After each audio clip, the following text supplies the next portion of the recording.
Bună, dragilor! Bine ați venit la un nou tutorial la Creează împreună cu Ela.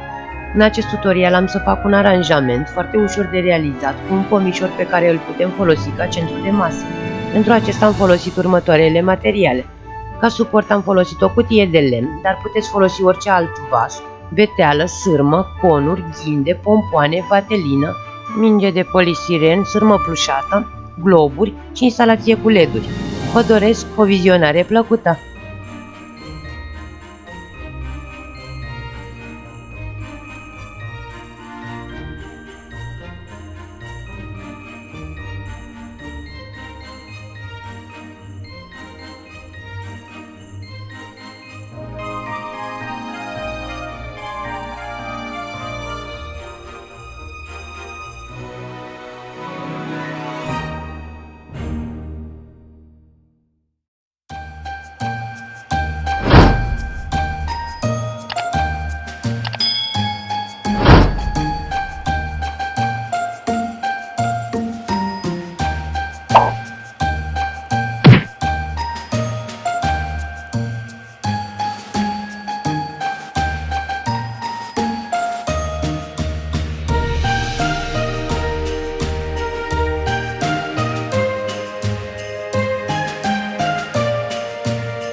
Dragilor, aici se încheie acest tutorial, sper că a fost interesant, v-a inspirat și vă va ajuta în creațiile voastre minunate pentru sărbătorile de iarnă. Dacă v-a plăcut, puteți să-mi arătați asta printr-un like sau printr-un comentariu. Dacă vă place conținutul canalului meu, abonați-vă și nu uitați să activați clopoțelul de notificări. Vă pup și vă îmbrățișez cu drag până la următorul tutorial.